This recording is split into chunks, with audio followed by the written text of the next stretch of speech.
Hello student, स्वागत है आप सभी का आज के सेशन में। कैसे हैं आप सभी लोग? आई होप आप लोग बहुत अच्छे होंगे। और आज के सेशन में बहुत ज़्यादा खबरें तो नहीं है, लेकिन एक बहुत इंपॉर्टेंट न्यूज़ है, आप लोगों ने भी सुन ही ली होगी, पता लग गया होगा आपको कि भारत और पाकिस्तान के बीच में जो संघर्ष चल रहा था वो अमेरिका के इंटरफेयर के बाद में रुक गया है। दोनों ही कंट्रीज़ जो हैं वो फाइनली जो है सीज़ फायर के लिए मान गई हैं।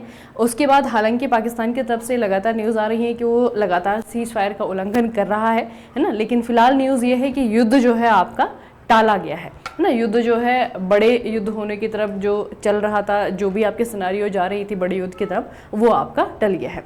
तो एक बड़ी कूटनीतिक सफलता में भारत और पाकिस्तान ने संयुक्त राज्य अमेरिका के नेतृत्व में मध्यस्थता प्रयासों के बाद पूर्ण और तत्काल युद्ध विराम पर सहमति व्यक्त की है।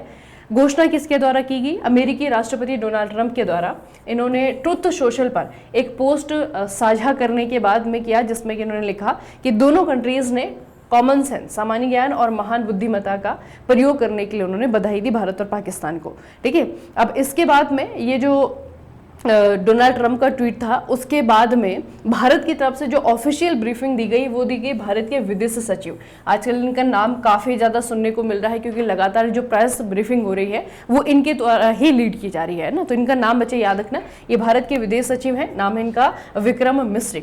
इनके द्वारा किया गया। इन्होंने बताया कि युद्ध विराम 10 मई 2025 को शाम 5 बजे IST से प्रभावी होगा, जो कि हाल के दिनों में तेज हुई सीमा पर शत्रुता में एक महत्वपूर्ण विराम को चिन्हित करता है ना। तो बेसिकली इंडियन गवर्नमेंट ने भी बता दिया, उधर जो है पाकिस्तान की सरकार ने बता दिया, और दोनों ही कंट्रीज जो है मान गई हैं सीज फायर के लिए। उसके अलावा कुछ इंपॉर्टेंट चीजें बच्चे जो आपको याद रखनी है। एक तो बच्चे कुछ इंपॉर्टेंट पर्सनैलिटी हैं जो कि इस मामले में या फिर इस डिप्लोमेटिक इन्वॉल्वमेंट में रही हैं, उनका नाम थोड़ा सा याद रखना। सबसे पहले अमेरिकी विदेश मंत्री मार्को रूबियो, इनका नाम याद रखना। अमेरिका के जो उपराष्ट्रपति हैं जेडी वेंस, इनका भी नाम याद रखना। हाल ही में जो है भारत की यात्रा इन्होंने की थी। उसके बाद है भारत और पाकिस्तान के DGMO के द्वारा 12 मई 2025 को किसी तटस्थ स्थान पर चर्चा का एक और दौर आयोजित करने की उम्मीद की गई है ना। तो 12 मई 2025 को दोनों देश के बीच में ये जो है आपका अगली मीटिंग होने की उम्मीद जताई गई है, लेकिन फिलहाल जो है 10 मई को दोनों ने सीज फायर पर सहमति व्यक्त कर दी थी। उसके बाद आपका कुछ स्टैटिक इंफॉर्मेशन, जैसे कि भारत और पाकिस्तान की जो सीमा है, जिसपे बेसिकली जो पूरा आपका जो बैटल ग्राउंड है वो दोनों का बॉर्डर एरिया है ना। तो दोनों के बीच में जो बाउंड्री बनती है वो है लगभग 3323 किलोमीटर से अधिक है। ठीक है, इसमें जो है LOC जो लाइन ऑफ कंट्रोल है ये आपका 742 किलोमीटर है। ठीक है, यहाँ पर जो लगातार स्ट्रेस में जो आपका पार्ट रहता है वो आपके 742 किलोमीटर का है।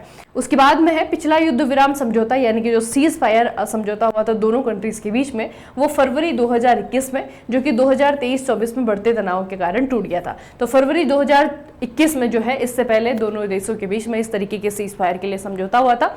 अब जो है 2025 में जो है दोनों कंट्रीज के बीच में सीज फायर के लिए समझौता किया गया है। ठीक है, तो ये बेसिकली बच्चे आपका थोड़ा सा आपका हिस्ट्री है। बाकी इस युद्ध से रिलेटेड या फिर इसके रिलेटेड जितनी भी आपकी जानकारियां आती रहेंगी वो मैं आपको बताती रहूंगी। यहाँ से कुछ ना कुछ तो एग्जाम में बच्चे पूछा जाएगा, है ना। चाहे आपका वेपन से पूछा जाए, चाहे आपका भारत पाकिस्तान के युद्ध के इतिहास से पूछा जाए, है ना, वो जो है क्वेश्चन आपको पूछे जाने हैं।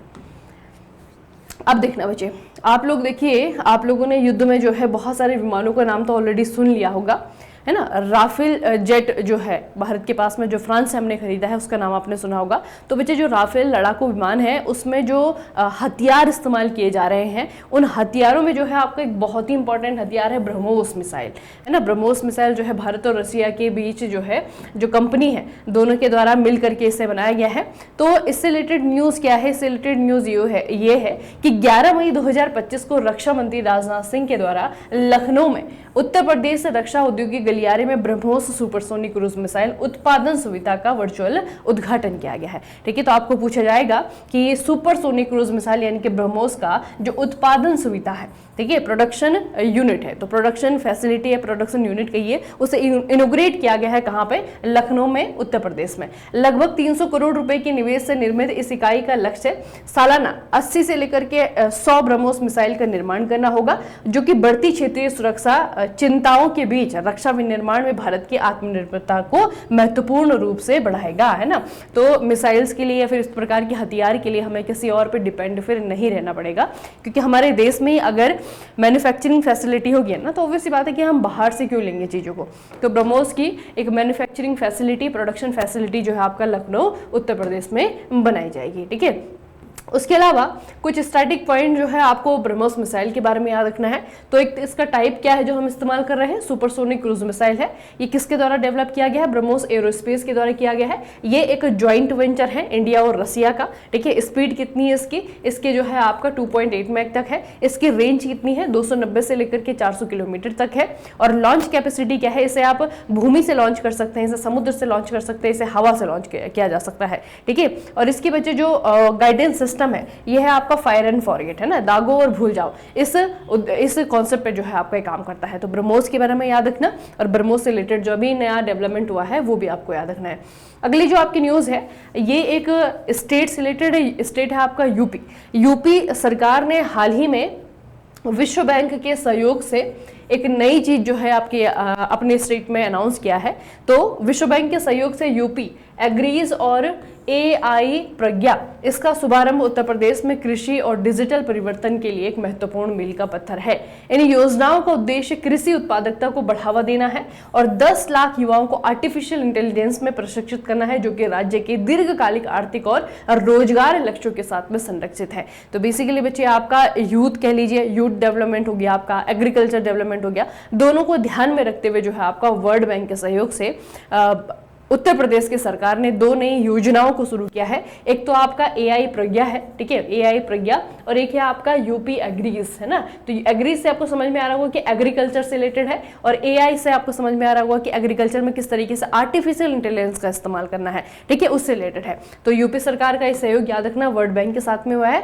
बाकी बच्चे AI प्रज्ञा, ये AI है, ठीक है, AI यानी कि आर्टिफिशियल इंटेलिजेंस। AI प्रज्ञा की अगर हम बात करें तो इसका उद्देश्य क्या है, इसका उद्देश्य है 10 लाख युवाओं को AI और डिजिटल टेक्नोलॉजी में प्रशिक्षित करना। फोकस क्षेत्र क्या है इसका, कहाँ पे फोकस करेगा, तो इसमें आपका गवर्नमेंट सर्विसेज है, government services, education, health care और आपका एग्रीकल्चर है। गोल क्या है, build a robust AI talent base across UP, मतलब कि AI एजुकेशन जो है युवाओं को देना, इसका उद्देश्य रखा गया है, ठीक है। तो AI प्रज्ञा हो गया आपका और यूपी एग्रीज हो गया। ये दोनों ही जो आपकी इनिशिएटिव हैं ये यूपी सरकार के द्वारा इनिशिएट की गई है, इनके द्वारा शुरू किया गया है।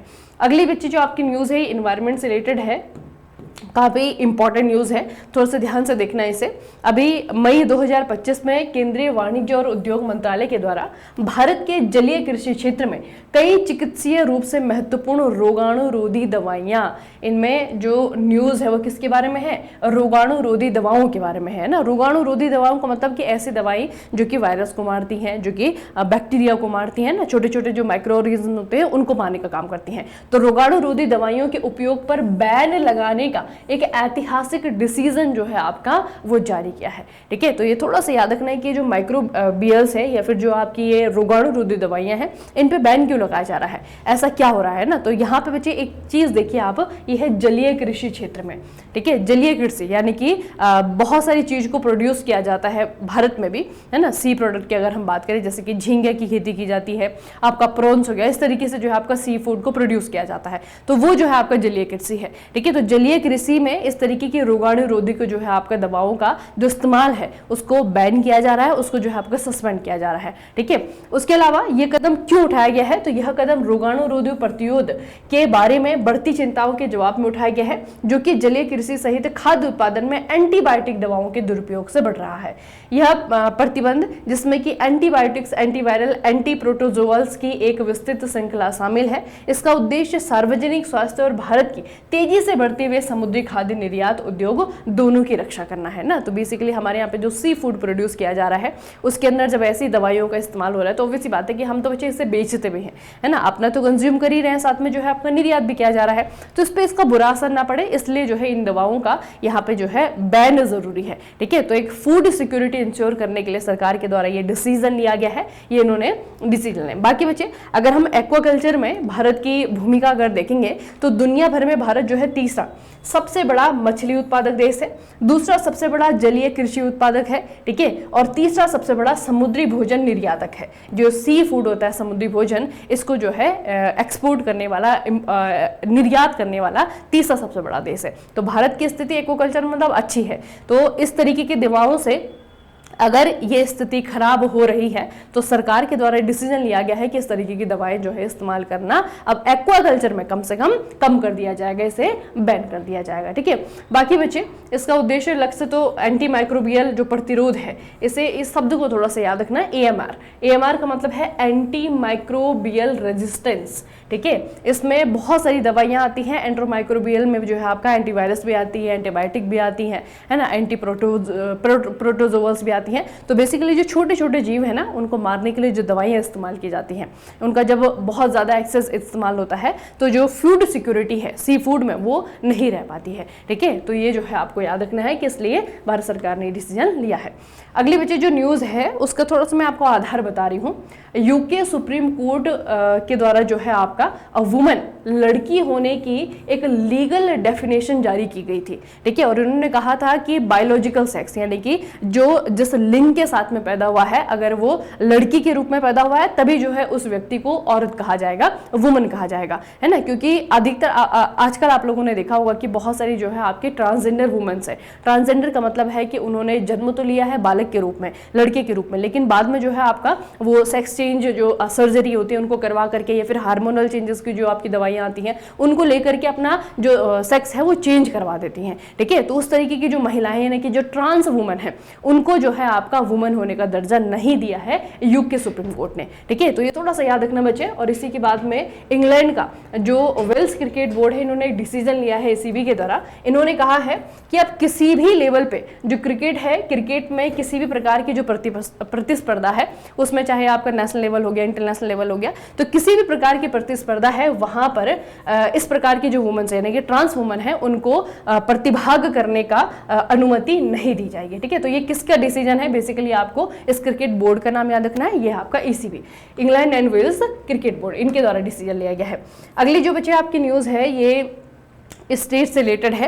उससे पहले थोड़ा सा एक नदी के बारे में आपको बताती हूँ। ये नदी है आपकी तापी रिवर जो है मध्य प्रदेश से निकलती है, ठीक है। और उसके बाद में आप देखेंगे तो यहाँ पे जो है आपका अरेबियन सागर में जाकर के गिरती है, ठीक है। तो तापी रिवर से रिलेटेड एक बहुउद्देशीय परियोजना है जो कि दो स्टेट के बीच में थोड़ा चर्चाओं का विषय है, ये आपको याद रखना है। दो स्टेट के बीच में एग्रीमेंट हुआ है इसको लेकर के। तो ये तापी रिवर के बारे में मध्य प्रदेश के मुख्यमंत्री मोहन यादव और महाराष्ट्र के मुख्यमंत्री देवेंद्र फडणवीस, इनके द्वारा 10 मई 2025 को भोपाल में समझौते ज्ञापन पर हस्ताक्षर किए गए हैं, ठीक है। और इसके जो समझौता हुआ है दोनों के बीच में, किस चीज को लेकर के हुआ है? यह है आपका ताप्ती बेसिन मेगा रिचार्ज परियोजना, ठीक है। इसे याद रखना थोड़ा सा। ये दोनों स्टेट है, एक तरफ आपका मध्य प्रदेश, एक तरफ आपका महाराष्ट्र है, क्योंकि बच्चे मध्य प्रदेश से नदी आती है और इसका जो ज्यादा फ्लो है वो आपका महाराष्ट्र में है, ठीक है। तो दोनों स्टेट के बीच में आपका एग्रीमेंट हुआ है और दोनों स्टेट मिल करके जो है इस परियोजना को अब आगे चलाने का काम करेंगे, ठीक है। तो परियोजना का नाम याद रखना और दोनों स्टेट इसमें इन्वॉल्व हैं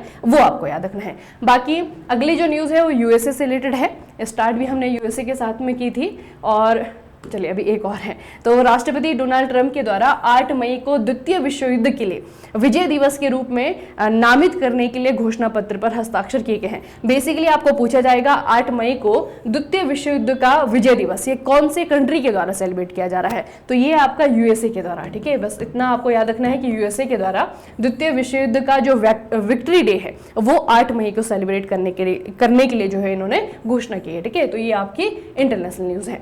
अगली जो आपकी न्यूज़ है बच्चे उसमें एक जनजाति का नाम थोड़ा सा याद रखेंगे, ये है आपका जेनु कुरुबा जनजाति 2025 में नागरहोल टाइगर रिजर्व में अपना जो इनका ओरिजिनल गांव है, पैतृक गांव है, वहां पे जो है आपका ये लौट गई है, ठीक है। बहुत टाइम पहले बच्चे इनको यहाँ से हटा दिया गया था, इनके राइट जो है छीन लिए गए थे, तो अभी जो है वापस आए हैं अपने ओरिजिनल होम पे। तो वहां पे जो है इसलिए आपका चर्चाओं में है। 40 साल पहले बेदखल किए जाने के बाद में 50 से अधिक परिवारों ने अपने घरों को पुनर्निर्माण शुरू करना पुनर्निर्माण शुरू कर दिया था। तो जेनु कुरुबा जनजाति के बारे में एक तो इनका नाम याद रखना है, दूसरा आपको याद रखना है कहाँ से बिलोंग करती हैं। तो ये जो आपकी जनजाति है, ट्राइब है, ये कर्नाटका से रिलेटेड है, ठीक है, और इनका जो निवास है वो आपका नागरहोल टाइगर रिजर्व में है। इसके कारण आपको ये भी पूछा जा सकता है कि नागरहोल टाइगर रिजर्व कहाँ पे है, तो ये आपका कहाँ पे है, कर्नाटका में है, ठीक है, इतना याद रखना। बाकी बच्चे आपका कोझिकोड सिटी है, बहुत वजहों से आपका कई बार चर्चाओं में रहती है, ठीक है। कोझिकोड सिटी, इसे कालीकट भी कहते हैं, हिस्ट्री में हमने इसे कालीकट के रूप में पढ़ा है। तो जो कोझिकोड शहर है ये आपका केरल में है, कहाँ पे है, केरला में है। इसे विश्व स्वास्थ्य संगठन के global network of age friendly cities and communities इस कैटेगरी में लिस्ट किया गया है, बस इतना आपको याद रखना है, ठीक है। इस कम्युनिटी में, इस लिस्ट में जो है इसे लिस्ट किया गया है। केरला का शहर है कोझिकोड, ठीक है, और किसके द्वारा किया गया है, विश्व स्वास्थ्य संगठन के द्वारा इसे यहाँ पे लिस्ट किया गया है, इतना बस आपको याद रखना है, ठीक है। तो बहुत ज्यादा खबरें जो है आज नहीं रही हैं, सबसे इंपॉर्टेंट न्यूज यही है कि भारत और पाकिस्तान सीज़फायर के लिए मान गए हैं और युद्ध जो है आपका समाप्त हो गया है, ठीक है। चलिए फिर आज के सेशन को यहीं पर समाप्त करेंगे, मिलेंगे कल के सेशन में, तब तक के लिए पढ़ते रहिए, बढ़ते रहिए, अपना खूब सारा ख्याल रखिएगा। आप सभी का बहुत बहुत धन्यवाद।